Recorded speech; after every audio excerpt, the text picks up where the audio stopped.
Merci Ariella. Bonjour à tous. Donc Stéphane Musica, directeur de Citivia, donc aménageur de la région mulhousienne. Alors, j'ai quelques images à défiler. Je ne sais pas si elles peuvent s'enclencher là pour passer sur le PowerPoint mulhousien. Ça me facilitera la présentation.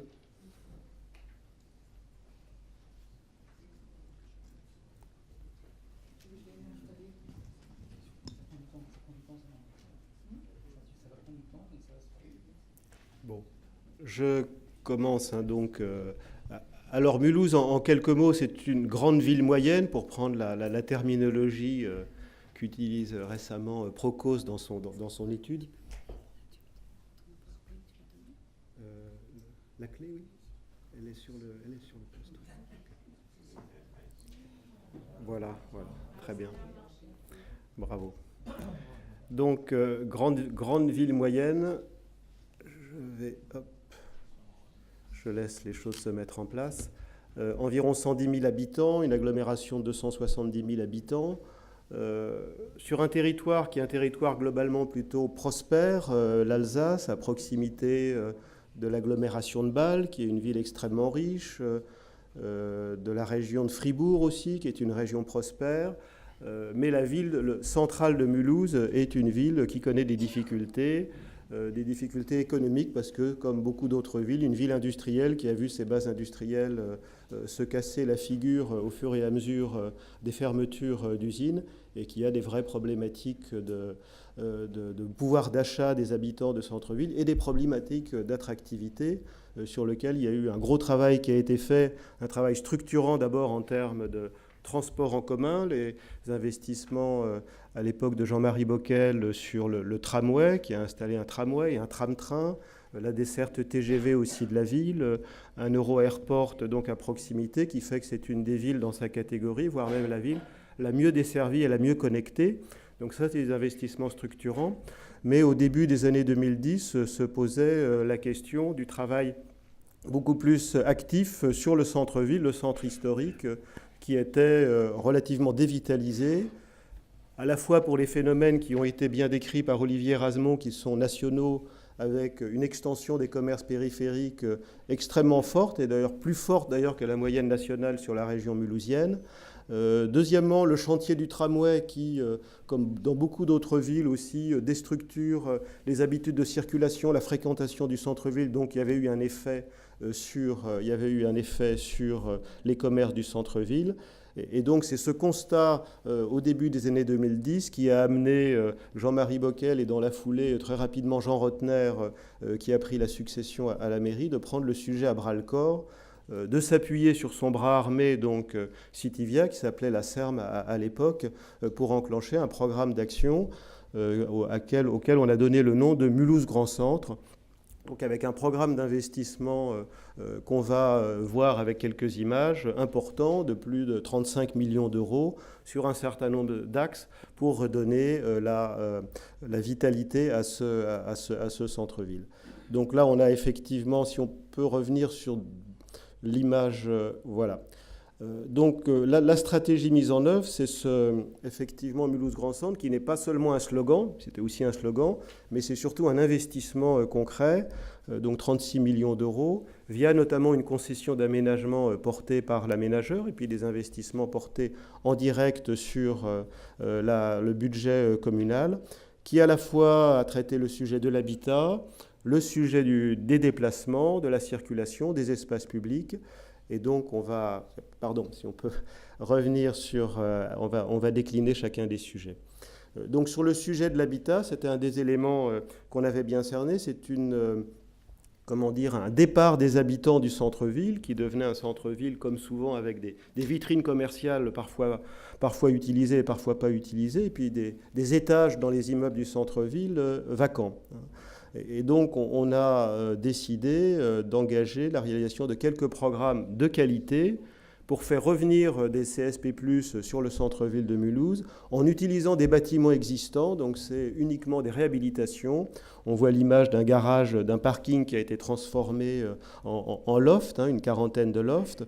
On voit une image aussi d'un immeuble qui est sur la droite de la diapo, où on voit l'angle, la maison Engelmann, qui était une grande friche commerciale à 2 pas de la rue principale commerçante de la ville, mais qui était complètement en déshérence, que l'aménageur donc a repris. Nous avons racheté et nous avons réalisé une galerie commerciale avec des commerces de qualité qui devient un lieu de destination pour la ville de Mulhouse et au-delà, et des appartements de qualité au-dessus.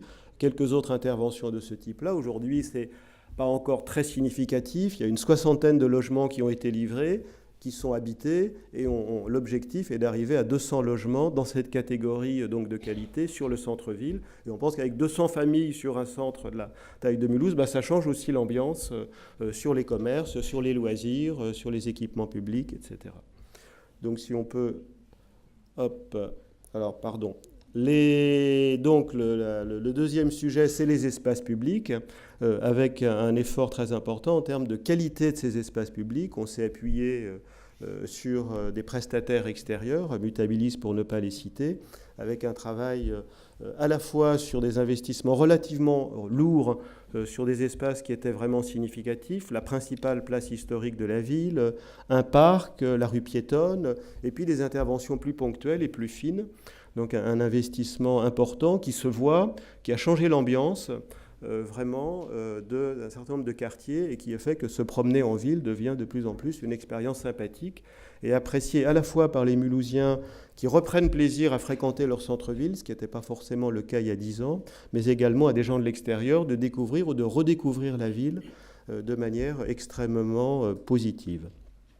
Troisième élément dans l'action, c'est donc le sujet des déplacements, qui est un sujet très sensible. Je rejoins complètement l'analyse et la réflexion d'Olivier Rasmont à ce sujet. Donc l'enjeu était de faciliter la circulation, en même temps en ménageant des espaces de qualité piétonne. Donc on voit un petit peu là sur l'image toute la zone en jaune, c'est le plateau piétonnier, organisé autour de la place historique et un certain nombre de rues qui sont traitées vraiment complètement piétonnes, mais aussi un système de parking autour du centre-ville qui fait que les gens qui viennent de la périphérie et qui n'utilisent pas tous le tramway mais qui peuvent utiliser la voiture trouvent des solutions de stationnement avec une politique de tarification des stationnements aussi très attractive, 2 € pour 4 heures, donc c'est un tarif simple qui parle à tout le monde.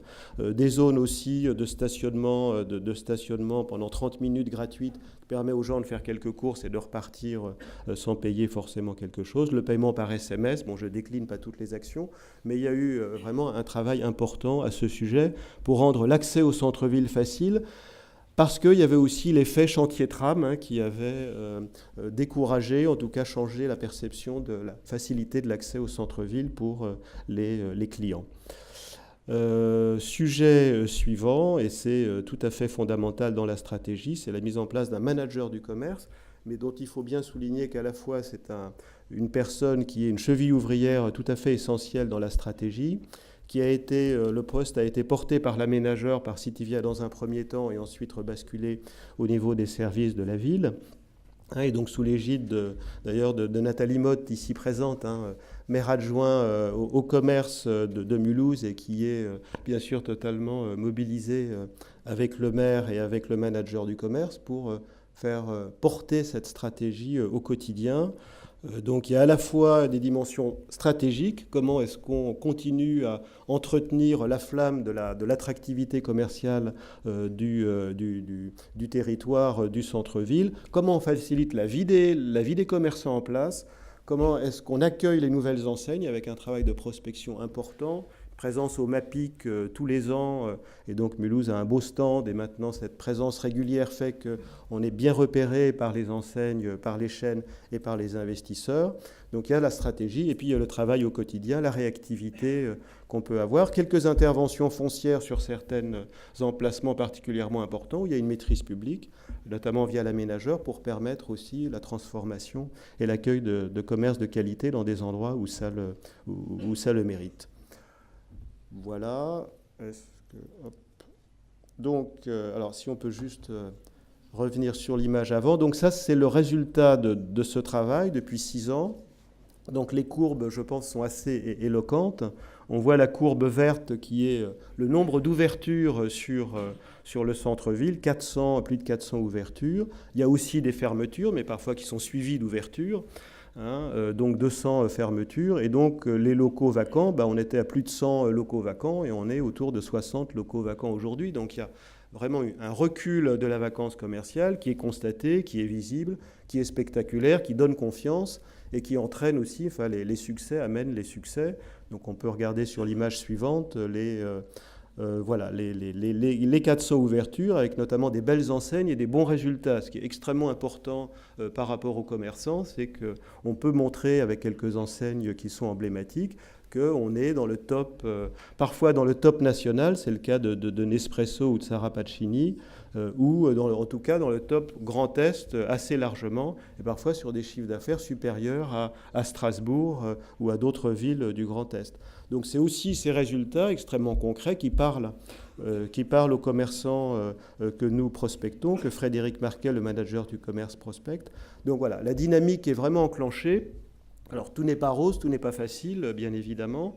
C'est un combat permanent sur lequel le maire, Nathalie Motte, Frédéric Marquet sont en permanence engagés. Mais en tout cas, la dynamique est extrêmement positive, encourageante. Donc, et ça aussi, ça rebondit, ça a des effets sur la dynamique immobilière, sur lequel on travaille aussi de manière active avec les promoteurs. C'est comment, de proche en proche, une reconquête de centre-ville a aussi des effets sur la dynamique de création, de production de logements. Le lien avec la gare aussi est très important. La gare TGV est à 2 pas du centre-ville, donc là, il faut qu'on retravaille ça, mais on va faire revenir 2000 emplois tertiaires sur le centre-ville qui vont également alimenter ces commerces. Donc la dynamique se poursuit. Voilà ce que je voulais vous dire sur cette expérience mulhousienne.